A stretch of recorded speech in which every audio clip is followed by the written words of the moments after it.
There's not going to be anybody in this world, no legal strategist, no pundit, no scholar, no lawyer, no one that's going to be able to challenge what we're going to present, a plan that can eliminate child sexual slavery throughout this world within a week. No ifs, ands, or buts about it. Tonight we're going to explain a detailed process that can be done in the United States of America. How the United States of America, if the people would only demand it of their government officials, it can be done in 1 week. We're going to explain how that's done. And then we make the challenge to anyone out there to tell us how this can't be implemented, why this isn't legal, according to the United States Constitution today. Why in the world, if there was a way to eliminate this devastating thing that's going on in this world, why wouldn't we do it? Why wouldn't the world at least take a look? We make that challenge. Because at the present time, how things work in the world, only the United States of America and its government can do what we're going to propose. They're the only ones on this planet that can do it. The United States can do it. So let's explain how. 7 days in a week. Day 1. The President of the United States has the authority, according to Article 2, Section 3 of the United States Constitution, that the President may, quote, on extraordinary occasions, convene both houses of Congress, or either of them, talking about the House of Representatives and the Senate. Would it not be proper? Listen, the people who came up with that Constitution, the framers, they understood that the government must be readily available and ready to meet emergency circumstances, and therefore they gave the president executive power, but very limited power, to make Congress convene, quote, on extraordinary occasions. All right? There's been fights and interpretations throughout the history of the United States Constitution, and every Supreme Court justice has ruled and talked about it. It said the president needs to conduct. They need to have special powers, especially to do things like conduct foreign relations effectively, to repel foreign aggressions, depredations, and direct hostilities. That's right. There's children being raped out there, excuse my language. There's children being raped because they need the money. They allow themselves, so it's not rape. They willingly give themselves to these men. If that is not an aggressive act of depredation and a direct hostility towards our humanity, I do not know what is. The president has the right to convene an immediate Congress. And when the president gives that order, it does not take any more than 12 hours, 1/2 of a day, for all of the U.S. Congress people and the senators to get their asses on airplanes and get to Washington, D.C. They'll be there, all of them, regardless of where they're at in the world, within 12 hours. Then they got the rest of the first day to debate and pass the emergency bill that the president is going to present. Okay, the Humanity Party will provide the president. Let's hypothetically suppose that we could convince President Donald Trump to do this. We'll provide him with the legal terms and the written bill, because the president does not have the power. Only Congress does. The president can't solve poverty. It's impossible. Only Congress can do that unless you change the Constitution. But we have a Constitution. We can work with it legally, and we can do what we're going to tell you to do. So once you get all the Congress in session, this emergency session, because what if the United States was attacked terribly, and we had foreign invaders, boots on the ground by some foreign entity? You don't think there'd be an emergency section of Congress within hours, and they'd start declaring war and providing all the financial need by law? By law means that it meets the ramifications and parameters of the Constitution. That's what law is. That's what legal is. That becomes a law of the land. So, the Humanity Party provides the president with this bill. Here you go. Now call the damn extraordinary occasion, the emergency session of Congress, and get them here. Once they're there, here's the bill. Let's explain it very easy. It is a known fact for those of you who don't know how the financial systems of the world work. The United States law controls and manages all U.S. currency, and the United States dollar pretty much controls the world at this time. So the things that happen based around the establishment and the support of the United States currency. The United Nations is basically funded by U.S. currency, the World Bank, the International Monetary Fund, and all these things. It comes from an act of Congress. The conspiratorialists out there who say, oh, no, this is all, there's 12 families involved. Bull. It's an act of Congress that has to do these things. That's how it works. Don't get caught up in all these controversies out there and conspiratorialist theories that just aren't true. We're going to tell you how to do it. Because the United States manages all the currency basically in the world, I want everybody to take out, if they got one available near them, one of their United States cash. $1, $5, $10, $20, $50, $100 bill. Take it out. Let's take a look at it. Let's take a look at what Congress has done, what they have the power to do. I happen to be holding in front of me a $20 Federal Reserve note. Piece of printed paper. That's all it is. A piece of printed paper. It's a voucher that is, and it says right on it, this note is legal tender for all debts, public and private. It's basically a voucher. Its worth is only what the United States Congress says it's worth, and more importantly, what the people in the world do or accept it as its worth. So in your hand, if you're holding a United States cash, you're holding a voucher. That's what you're holding. A voucher that's printed on paper. It's really worthless itself. It's not like gold. And I don't want to hear somebody calling up and saying we got to go back to the gold standard. That we've already settled. You can't go back to the gold standard. Because if you took all the gold in the world that's ever been mined and you divide it equally among all the people upon earth, a person's going to have a speck of gold in their hand. There's not enough of the mined gold to go around to perform the economic functions that are needed to provide goods and services and the transactions of a market system. It doesn't work. We're telling you how it's going to be done. The same voucher you're holding in your hand, the same cash, the special U.S. currency backed by United States law, what funds it? What guarantees this? What guarantees this note is legal tender for all debts, public and private? Used all around the world as cash. Anywhere in the world, any country will take your American dollars because they know they're worth something. You're an American. You travel anywhere. And remember, the top countries, Cambodia, Sri Lanka, Thailand, those places that have the highest per capita rates of child prostitution love American cash.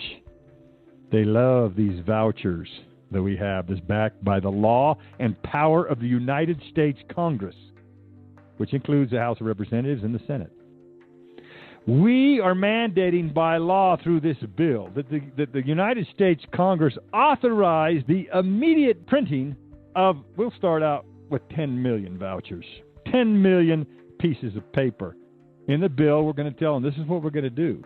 We're going to have our Federal Reserve print up these vouchers. They're going to look just like a piece of cash, but they're going to be a voucher. It's going to say this voucher is legal tender for all debts, public and private, associated, like we said, with all legal subsidies that the government's going to provide. And you can even put the act of Congress or the law, the bill that's been passed. They can have these vouchers made up in a day, easily. All they got to do is make it a law. So they issue these vouchers. Now the bill, what it has in it, a bill is it's a legal thing. It's a legal document. It tells you what can and can't happen. It basically will name, this is what the United States government is going to pay for. These are the goods and services that we're going to authorize that this legal tendered voucher is going to pay for. That the United States Treasury is going to back up. A piece of paper, okay? Housing, clothing, food, good healthy food, health and mental care, the choice of the person, and education. It's going to outline exactly what the goods and services are that this particular voucher will provide for, Okay, that'll take some time and so we'll give them 12 hours. We'll give them the rest of the day, Congress, rest of the first day to debate this thing, but we'll already have it outlined for them. We'll have the bill so easily and clearly detailed that all I got to do is look at it. Who in their right mind as a person or a senator is going to say, nope, I vote against that, man, I'm not going to do that. I don't want to end child prostitution. No way. No way. Because part of the bill is the bill has to outline who gets to disperse it. Okay, so the people who are going to disperse the vouchers to the prostitutes in the world of child prostitutes and their family are the organizations that are on the ground already. They're the boots on the ground. They're already there. You get them to UNICEF, Red Cross, United Nations Foundation, these religious groups that are the boots on the ground there. Most of them are volunteers who don't even get paid. The heads of their organizations are the ones that make the six figures, but the people on the ground are just good human beings like you and me who want to do something. All over the world, they're in every city, in every major city. They know where child prostitution is going on. All the U.S. Congress has to do is pass that bill on day one. Yay or nay? Just give us a yes or no. Do you want a child out there who's 12, 13-year-olds be an old man because they need to provide for their family? Yes or no? Don't give us your bull, your argument about, oh, we can't go into debt, national debt. Don't give us that bull crap. Because you know damn well if there was anyone, any country, or let's say another planet of aliens maybe, invaded this world or invaded your country, you would print as much cash as you needed, as much as these legal tendered vouchers that we're all holding in our hands, to pay for what it would take to repel that invasion. You know you would. You've done it. That's what needs to be done. It'll always be done that way. The national debt is a ruse. It means nothing. It'll never be paid back. It doesn't need to for an economy to exist and perpetuate itself. Those who understand the economy will understand that. It's just the way the government makes you fear so that you'll vote for them. Yeah, vote for us. We're not going to telling you, you print these vouchers. Okay? So, that's day one. We get the Congress to pass the bill. Day two. The president issues an executive order. You will work your employees 24 hours a day around the clock to print these appropriate vouchers. So you got the Federal Reserve working. Their engineers can do it, no problem. But day two, they start working on it. We got to get these vouchers. We'll start with 10 million of them. 10 million vouchers that allows a person, it will be a kind of a book of vouchers for each individual, and they can use the vouchers to pay for specific things. Okay? You cannot give people cash. You do not give people cash. You do not give people cash. Again, you do not give the poor cash. They'll spend it on drugs. The black market will take that from them. You need to provide them with a voucher that is they can only exchange for certain things, the basic necessities of life that you've outlined in the legal bill. Thus, these vouchers are legal tender that can be used throughout the world, the United States legal tender. So, they're creating these vouchers on day two. On day two also, the President of the United States calls an emergency worldwide press conference, and he outlines this new United States law. And more importantly, he is specifically, profoundly, and impassioned about the penalties associated with the law. One of the things in the bill is going to call on a special convenience of the United Nations and all other countries to issue a mandatory international inflation law that prohibits any business of any kind that provides the intended legal subsidies from raising their prices more than 1%. Per annum, per year, that's it. Because you know what would happen in any local economy. You give a 12-year-old, they get the book of these vouchers. Mom, look at this. We can go down to the store and buy all the food we need. Healthy food, not Snickers bar, not Twinkies, healthy food. You can imagine what that store owner is going to do. Oh, man, this is United States-backed vouchers. I'm going to raise my prices. Nope. The president needs to call this press conference, because guess what? We have the technology today, in one day, in an hour, for all the news agencies across this planet to interrupt their regularly broadcasted programs to bring the United States president on so he can say, we're going to end childhood prostitution with this plan. And he explains it. And he tells people this is what's going to happen. On all media venues, radio, television, newspaper, any venue that a person in this world might see.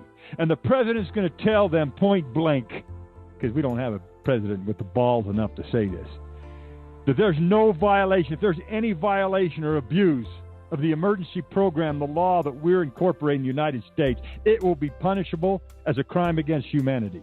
And since the vouchers are legal property of the United States, any destruction thereof or misuse of said property will be considered an act of war against the United States of America. You with our program to end child prostitution in your country, you've just messed with us. The people are going to know. The people are then going to know. The prostitutes, the child, and the women are going to cheer and just say, oh my gosh, really? We can go down to these charitable organizations and get these United States back vouchers to pay for our food and our clothing and our housing and our health care and even education, where before we couldn't send our kids to school and now we can. We have a voucher for it. The United States is going to pay. Day 3. We give them day 3 just to work on the process. Day 4, we'll give them 2. Come on, working on the process. Day 5, we ship out all the vouchers because they're going to be distributed by the Federal Reserve, who prints the vouchers by overnight mail, which you can get anything in any part of this world in a day. You can. You pay the right price, you can get it. We have the United States military can fly anything anywhere in this world in 24 hours. Day 6, these organizations receive all the vouchers. Day 7, they distribute the vouchers to every single person that might be forced into child prostitution. And we just ended forced child prostitution and slavery throughout this entire world. But we've also done something else as good people of the United States of America. We've put an influx of capital and money into your local economy, because you don't need to go to the charitable group down the street and get their donated stuff. You can go right to somebody that you know has better food than what you're provided for in that bowl of whatever it is that the UNICEF has given you. You can go down in the economies and that are going to flourish. The local economies and institutions will be forced out of necessity and greed and love for the American dollar to create an infrastructure and economic platform that provides for these things on a local basis. And poverty will begin to end. We're just dealing with child prostitution here. But likewise, we can end poverty. This plan would work, folks. Why? We just said this is how it can happen legally. There is no lawyer, no politician, no pundit, nobody that can say that we couldn't do this by law, by the United States Constitution that we have in place today. This radio broadcast recorded and archived and condemn this world if they do not move, especially the United States of America. Because at the present time, how things work in the world, only the United States of America and its government can do what we're going to propose.